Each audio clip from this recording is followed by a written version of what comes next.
Welcome to draft season. I am John Schmelk, as always, joined by Tony Pauline from Essentially Sports.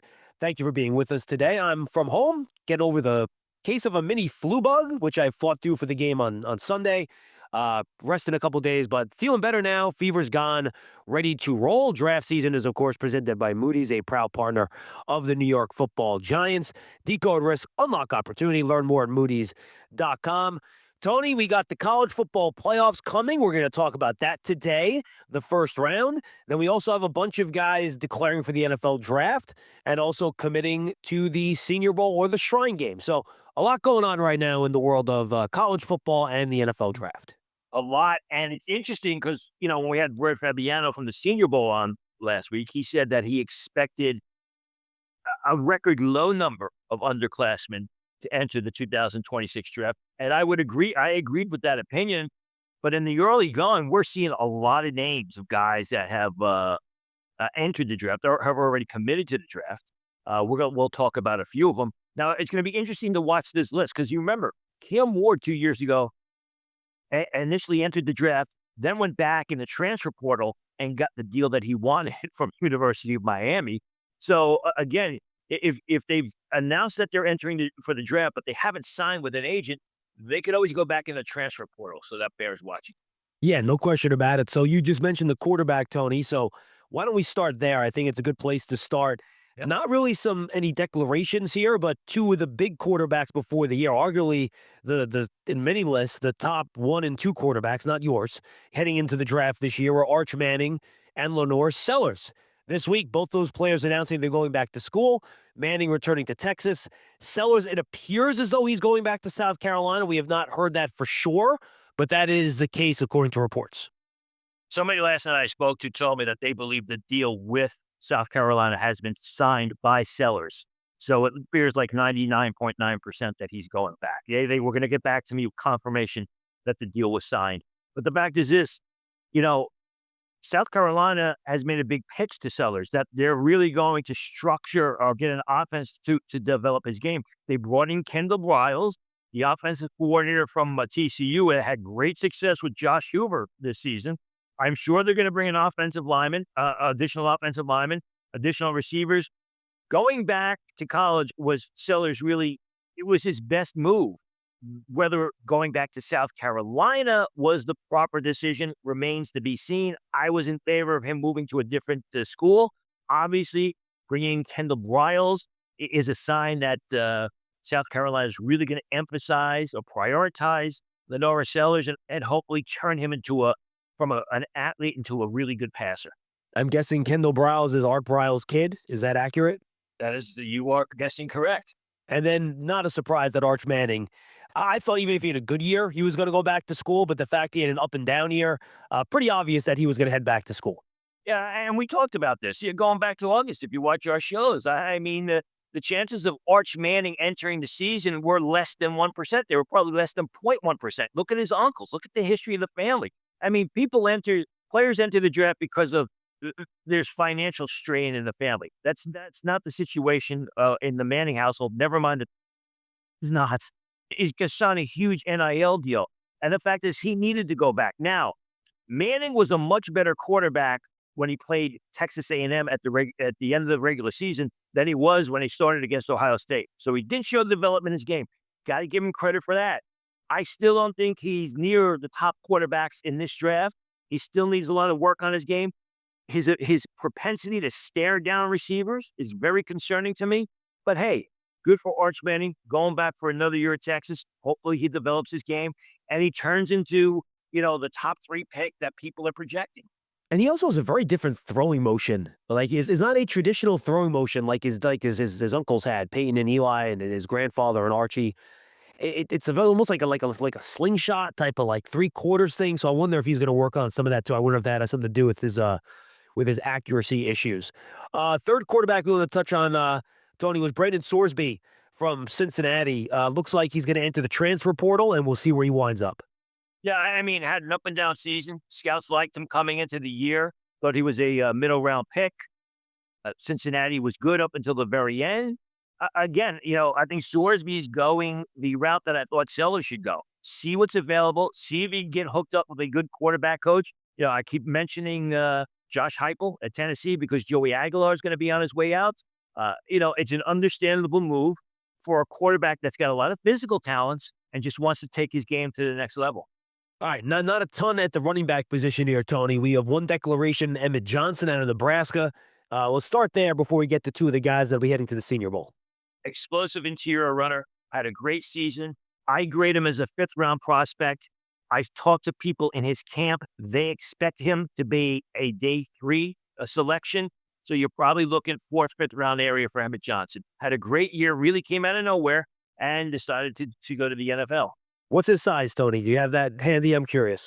I think his official size is probably going to be about 5'10", 5'11", in the 212, 215 range. I think that's big enough to be an every down back for sure. If you're 5'10", 215, I think that'll get the job done. All right, let's jump over to the Senior Bowl. A couple of running backs that I know we had high hopes for this year. One kind of disappointed. The other one, I think, kind of surpassed his teammate as maybe there's the top running back on his team. You have Jam Miller, who came back from injury for Alabama midway through the year. He's heading to the Senior Bowl. And then Katron Allen from Penn State, who kind of surpassed Singleton, I think, this year. Penn State is the best running back there. So we'll see both of them in Mobile, which should be fun. It's not even a question. I mean, Katron Allen coming into the year was graded by scouts 2 to 3 rounds lower than Nick Singleton. And I think right now he's at least 1 to 2 will be selected 1 to 2 rounds earlier than Nick Singleton, who really just didn't show up this year, did not perform to expectations. Where Allen, he's a big, strong, fast, explosive, more of a downhill type ball carrier who can also catch the ball out of the backfield. I always liked him more than scouts did. He's had a terrific season. He's going to reap the benefits of that. Good to see him at the Senior Bowl. Jam Miller, Alabama couldn't run the ball this year, in large part because Jam Miller was injured. I mean, early on, he missed time because of an injury. Ty Simpson struggled that first game. When he came back, his running ability seemed to settle the Alabama offense, but he was never 100%. Scouts like him as a middle round pick. He's got good size. He's smart. Good pass catcher out of the backfield. The durability is a major issue, as you saw this season. And Tony, I should have mentioned this when we did the quarterbacks, but I'll do it now. I apologize. Two quarterbacks that are in the college football playoffs, and I guess we can hit this later when we get to those two games. But we'll have to see what happens with Dante Moore and Ty Simpson. Just so fans know, there are two deadlines for declaring for the NFL draft. The underclassmen deadline is January 14th, and then if you get as far as the college football championship game, it's January 23rd, which is right before the Senior Bowl. So just a couple days for people to keep in mind. And of course, we will get to those college football playoff games as well. All right, let's jump to wide receiver here, Tony. A lot of movement there. We have Jordan Tyson, Chris Brazel from Tennessee, and Antonio Williams from Clemson, all declaring for the NFL draft. I understand, Brazel, Tyson, it's an injury issue. He's losing his quarterback. Sam Levitt entered the transfer portal. The coach may be on his way to Michigan. So it's understandable that Tyson, who I think is being overrated by a lot of people right now who have him as a top 10 pick, I don't see him as that.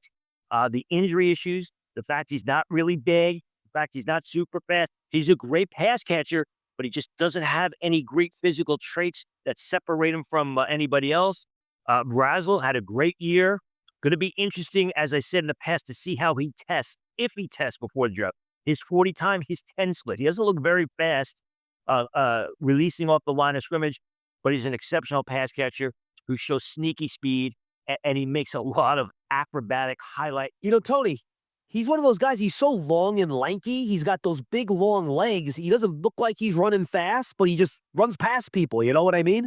A long strider is what he's referred to in the scouting world, and that's good. But the thing is you got to be able to quickly release off the line or get off those jams. So that's something to keep an eye on.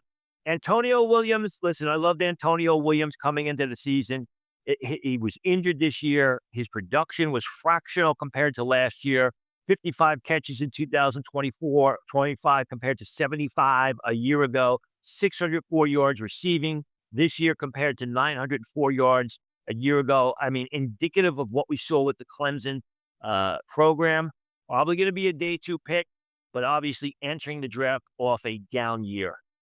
And how about Jacoby Lane, Tony? He's at a USC. He declared for the NFL draft. We have not really talked about him much over the course of this year on this show. So give me a little scouting report on USC wide receiver Jacoby Lane.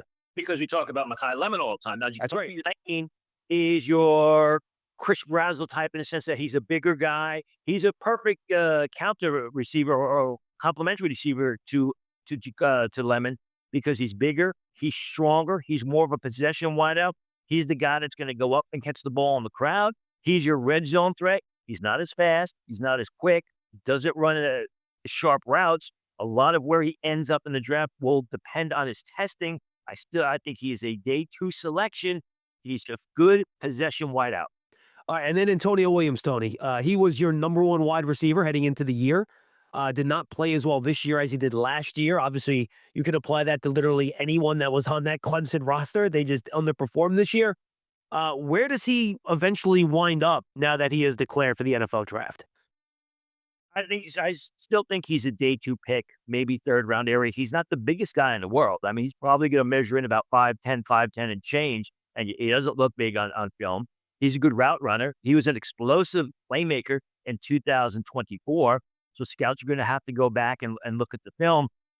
He is a good receiver. He's just coming off of down years. I do think he's still going to end up in day 3 and day 2 of the draft. All right, couple of wide receivers that are going to the Senior Bowl just announced today on Tuesday. Jeremy Bernard from Alabama committing to the Senior Bowl. That'll be a nice fit. He could be a guy that I think is going to fight to be a first-round pick at the end of that first round. Really good, solid all-around player, and we'll see him in Mobile.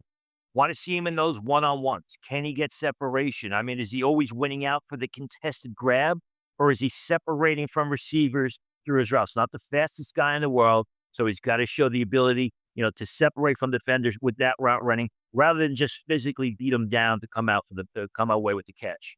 And then Tony, one guy we haven't talked a ton on this show. I know he's a big riser on a couple of lists that are out there. Tell me about Ted Hurst, the wide receiver out of Georgia State. He was an early riser for me in the season. If you read my risers and sliders column, he was a guy I liked. I gave him a 5th round grade coming into the season. He's improved. He's more like your Jacoby Lane type. Big possession receiver, strong, wins out for the contested throws. Not the fastest guy in the world, but was super productive at Georgia State. I mean, just kept getting better and better and better. Like Jeremy Bernard, he mentioned before, want to see Hurst in those one-on-ones. Is he able to separate through his routes? Does he use his hands well to separate? He's going to come away with the catch because he always wins out in the contested throw. But his ability to separate during the one-on-one drills at the Senior Bowl will dictate whether he's a mid-day 3 pick or maybe late day 2 pick. Yeah, and he will be in Mobile as well. And then some bad news got leaked out over the course of the last week or so. Out of Louisville, Chris Bell, their very talented wide receiver, over 6 foot, well over 200 pounds, really broke out this year. It sounds like he has a torn ACL, Tony, so we'll see what that means for him. I'm not sure if he has any eligibility to go back to school. You would know that better than I would. But I wonder what he decides to do now. He's a guy that had a chance to be a first-round pick as well, but now he's got a torn ACL if reports are correct. Yeah, it's sad because it happened so late in the year. He is a 4th-year senior. Now, there is a case in the court system right now about giving guys a 5th year on the college field, regardless of how many years they played on the college field before. I spoke with somebody about it yesterday. They still don't know what it is. So the courts may come down and give Chris Bell another season. Regardless of that, it's terrible because it happened last game of the year.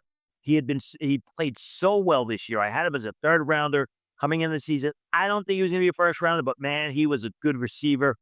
He was a bigger guy who showed some excellent quickness, a sneaky burst. You just hate to see that, especially when it happens so late in the year. All right, let's go to the offensive line here, Tony. We have a couple of declarations. Jude Barry out of Boston College. And then I really need to do a better job getting this pronunciation right. But Olivega Ione, the guard out of Penn State, also declaring. Go with Ione first. I mean, a lot of people have him as a first rounder. I don't see him as a first rounder just yet. Eyeballing him on television without really getting into the film.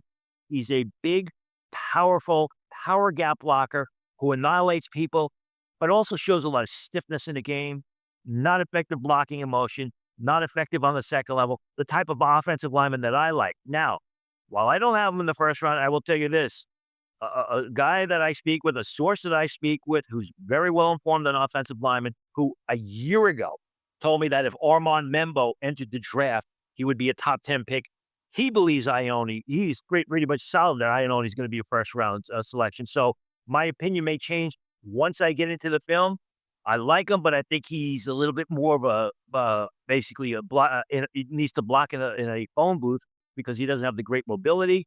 Jude Bowery of Boston College. I had actually put that tweet out a couple of weeks ago that he has chosen representation for the draft. I believe he's playing in the Shrine Bowl. 2024, he was terrific. He's a terrific left tackle, mobile, the ability to slide laterally, get out on the second level. Struggled with injuries this year. I believe he had a concussion. Did not play to the level in 2025 than he did in 2024. I think that's going to hurt his draft stock. I think he's a third round talent that's probably going to go somewhere in the fourth or fifth round because of his play in 2025. And remember, Tony, with the type of draft class this is, going back to the Penn State guard, you're going to have guys that normally maybe you wouldn't have as a first-round pick be first-round picks just because of the way this top 10, top 15 looks. And I think guys will push their way into the first round that might not normally be there because the guys I think – tell me if this is fair to say, Tony. A lot of the guys are going to be picked like 3 to 15 this year would normally be picked in like the 10 to 22 area. You know what I mean? And you don't have your normal top 10. So the guys that are normally in your middle of the first round are going to be your top 10 guys this year. Here's a hint. I'm working on a 2-round mock draft, which will be released on Essentially Sports later this week, and I'm dealing with that. I mean, usually I wouldn't have Makai Lemon as a first-round pick, but he is a first-round pick. I like Carnell Tate a lot. I just don't like him as a top 15 pick, as a top 12 pick. But, you got to – But someone's got a good pick there. Someone has to know. Yeah, and you're exactly right. And the situation with, Jude Bowery of Boston College, he could go earlier because there are so few pure left tackles in this draft, and a guy like Bowery could actually end up being selected earlier than his grade warrants. Well, and there's our topic for next week's show. If you have a 2-round mock coming out, Tony, that'll be next week's show right here on draft season. See, you make it easy, especially since we got 2 weeks between the college football playoffs. He gives us a nice topic for next week, which is excellent. Good stuff. Didn't tell you that off topic after the show, but there you go. I was already trying to figure that one out this morning. All right, there is one guy that I know you do believe is going to be a left tackle in the NFL, and we'll see him at Mobile in the Senior Bowl, Isaiah World. And this is Isaiah World's chance to move into the bottom part of round one, no doubt about it. In my opinion, he is the top pure left tackle in this draft.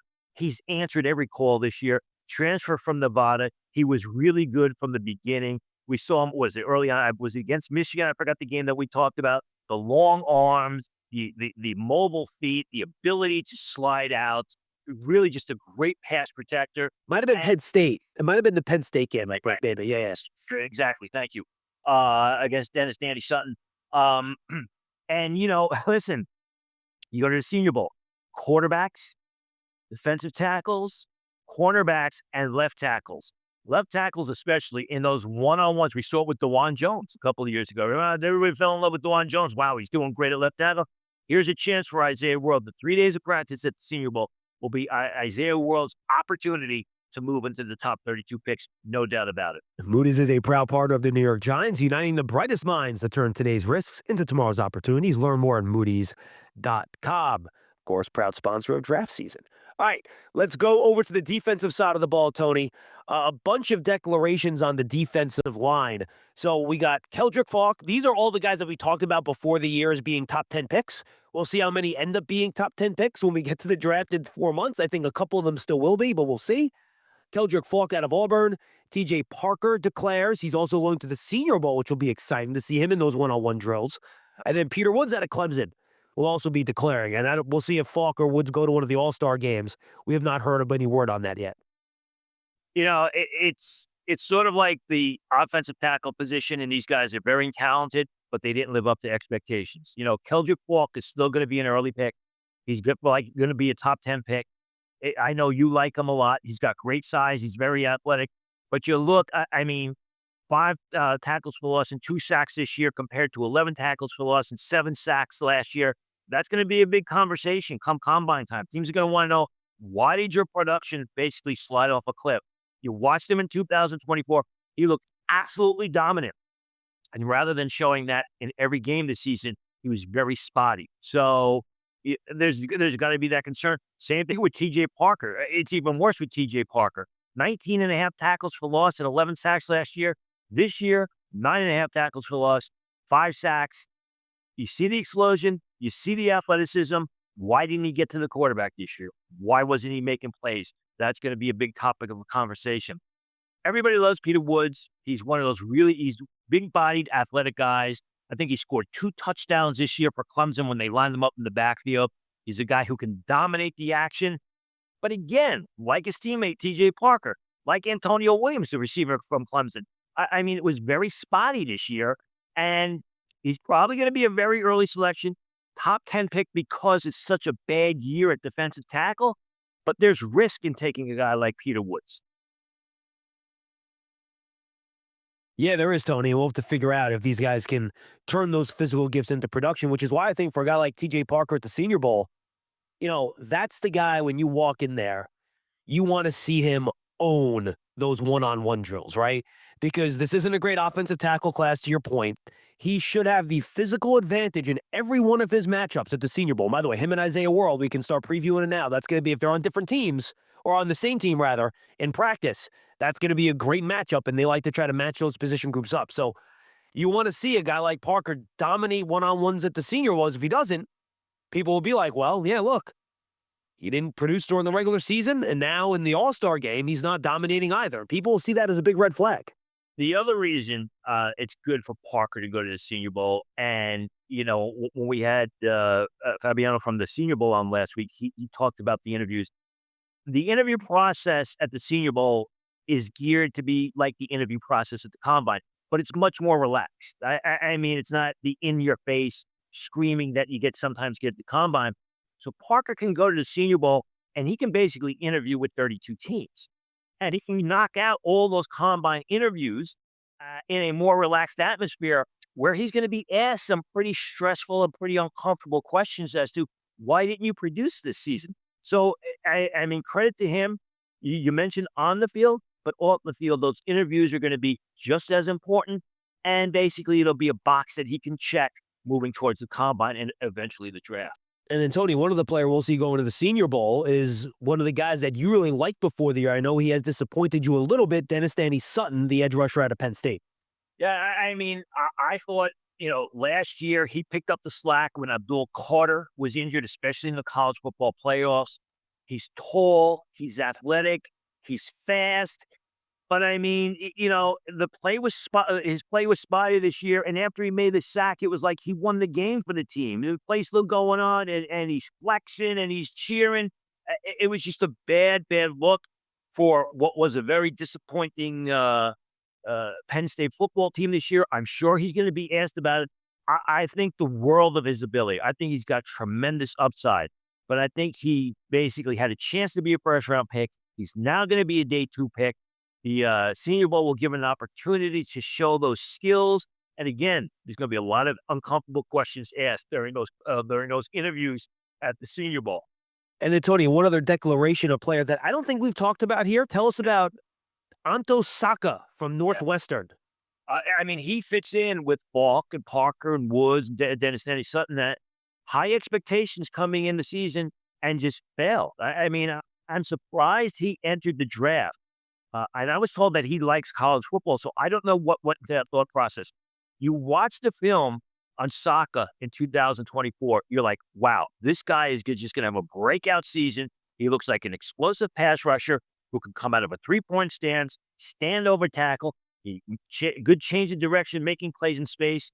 Was injured this year, but still was basically non-existent. 13 tackles, 4 tackles for loss, 3 sacks, almost identical numbers from a year ago. Really didn't improve his game at all. I am shocked that he entered the draft. I got to find out, what the underlying reason was. I think he has top 60 potential, but I think based off of his play in 2025, unless somebody really falls in love with him and he knocks the testing out of the park, I think he's a day 3 pick in the 2026 draft. He could be a real find. He could be a gem. He could be one of those deals. And then you factor in, as we talked about, this is a loaded pass rusher class. Yeah. And there are going to be people who are going to be pushed down and people who fall through the cracks. And Sock is going to be one of those guys. It might be the only position where guys do get pushed down. Everywhere else, they might get pushed up based on what the class looks like this year. So something to keep in mind. All right, let's go to off-ball linebacker here, Tony. Anthony Hill out of Texas. We've talked about him a lot here. He declared. In on Carter out of Tennessee, the linebacker, he declared, and then Harold Perkins will be heading to the Shrine Bowl. Yeah, well, it's going to be interesting to see Harold Perkins, how he's used if he plays at the Shrine Bowl. Fingers crossed, because we know what's happened with some of those guys in the past. Hopefully he's out there. Like to see him in coverage against the taller tight ends, how he does. Anthony Hill, a guy that comes off a slightly disappointing season, but at the top of his game, he is just an intense, fiery, fast, great off-ball space linebacker. And you mentioned Carter. I mean, interesting guy who entered the draft. I know coming into the season, he was graded as a mid-fourth round choice by some of the scouting services. I watched him over the summer. I was like, okay, he's nice. Didn't have a great season. Again, just like Saka, the pass rusher, is likely to get pushed down. As we talked about, this is a great off-ball linebacker, and that's what Carter is. And he's coming off an average season. He looks more like a two-down guy who's best up the field. So he's a guy that's very likely to get pushed down into the later rounds because he really didn't stand out this year. He's got some potential, just didn't see it on a consistent basis in 2025. Yeah, you're right. Off-ball linebacker is one of those other spots I might see good players pushed down because of the depth there. All right, let's go to the defensive backfield here, Tony. We got a bunch of guys that we talked about a lot this year. Many of these guys were highly regarded prospects before the season. We have some declarations. Avion Terrell, obviously the younger brother of A.J. Terrell from the Falcons, former Clemson cornerback as well. He's heading into the NFL draft. Brandon Cisse, someone we've talked about here from South Carolina. He's heading into the NFL draft. So is Jalen Kilgore's teammate. And then Jermon McCoy out of Tennessee, who's dealing with that knee injury. I mean, Terrell's a terrific cornerback as far as I'm concerned. Makes plays with his back to the ball. The problem is he's going to be about 5'10" and change. And he doesn't play small. He plays big football. But, when you're going up against those 6'3" receivers, it's a little bit tougher. Although D'Angelo Pons showed us differently in that Big Ten title game, didn't he? But I like Terrell. I think he's a definite first-round pick. Cisse is a great athlete, a developing cornerback.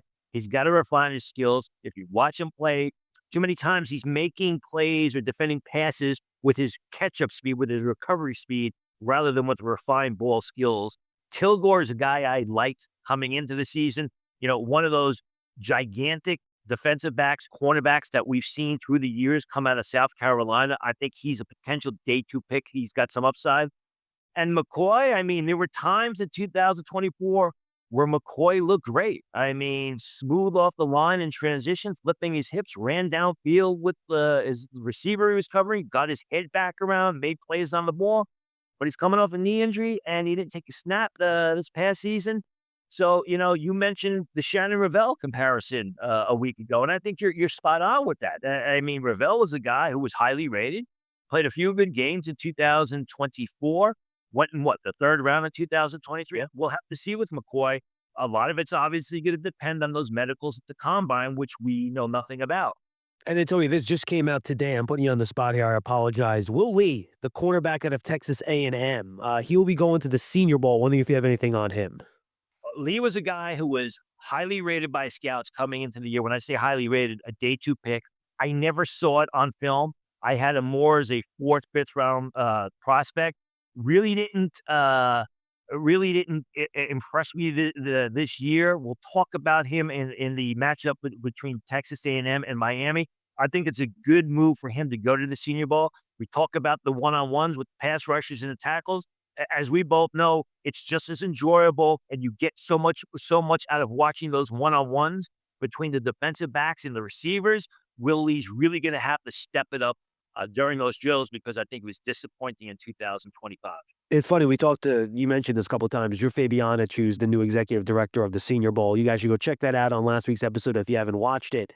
And he talked about how they were kind of holding back some of the invitations on the teams that were in the college football playoffs. Well, a lot of those teams must have handed them out this week, because a lot of these guys that are in the playoffs have been accepting some of those invitations. Speaking of which, let's get into some of those matchups, Tony. Oregon is taking on James Madison. All right. I mean, we don't need to get into the politics of the college football playoffs here, but I wish we didn't have two games this week that we all assume are just going to be blowouts. This is one of them. And this is no offense to James Madison. It's not their fault. They played good football. They're a good football team. It's just a different type of athlete. That's on James Madison. That's on Oregon. It's just the way it is. What are some of the things you're keeping an eye on in this game? And to compound the situation, the James Madison coach is now at UCLA. And then the James Madison coach is a large part of the reason why they're in the college football playoffs because he got them to play above their head. I mean, there really ain't too many matchups on this, but watch Pat McMurtry, who is the JMU right tackle, a guy who was basically graded as a reject coming into the season. He's played very, very well. Going to see him in a postseason All-Star game. We could see him at the combine. Those times he goes up against Mateo Ugalele, the pass rusher out of Oregon, who often lines up over left tackle. If he lines up over right tackle, watch that matchup. See how McMurtry does.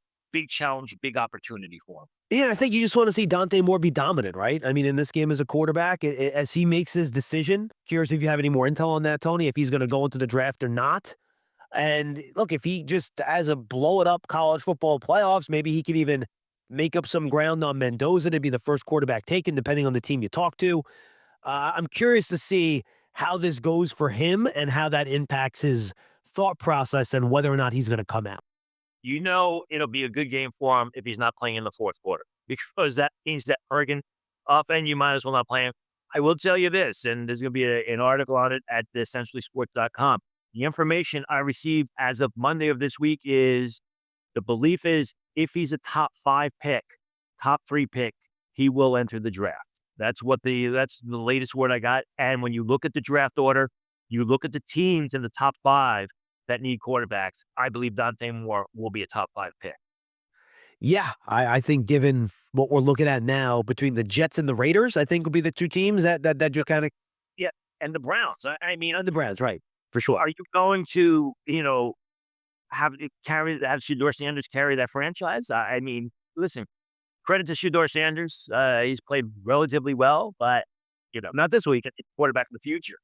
Yeah, and then he had a struggle this week as well. But yeah, I mean, I think all three of those teams would certainly be interested if the right quarterback is there. All right, let's jump to Alabama, Oklahoma. We're friend of the program, Jim Nagy's Oklahoma Sooners are taking on the Alabama Crimson Tide, and Alabama has not closed the season well, Tony. They get shellacked by Georgia in the SEC championship game. Ty Simpson does not look good. They have negative rushing yards in the game, which just think of Alabama to have negative rushing yards in an SEC title game against Georgia. It's like unheard of. And Ty Simpson, who had a rough last half of the year after the first half of the year, making both of us think of him as maybe he could be the top quarterback in the draft. He has a decision to make as well. I think it's a pretty easy one, unless these last 3 games just look completely different than when the last 6 ones look like. But we'll see. Oklahoma's got a really good defense, so it's not going to be easy. And Alabama's downfall, ironically, started against Oklahoma in that game in early November in Norman, where it was a close game on the scoreboard, but the Oklahoma defense really ate up Ty Simpson, who struggled to move Alabama. Kept them in the game for a little while, but that was you mentioned the game against Georgia in the SEC title game. It was the Oklahoma game, and then he played terribly against Auburn, and they had to pull that game out in the last minute. Again, Oklahoma has a terrific pass rush, both on the edges and on the inside. They've got a good secondary. This is going to be a major test, not only for Ty Simpson, but for Caden Proctor, who's also struggled at left tackle. I don't see Caden Proctor as a left tackle. I said all along, I think he's a right tackle, but he's just has not looked good at all at the tackle spot. This is an opportunity for these guys to make amends, or they're going to continue down the path of playing not very good football if they get beat up by Oklahoma as they did the first game. Tony, do we think we could see Proctor be a guard too? I know you think he's more of a right tackle. We've seen the Ravens turn Faalele, the gigantic Minnesota tackle from a few years ago, into a guard.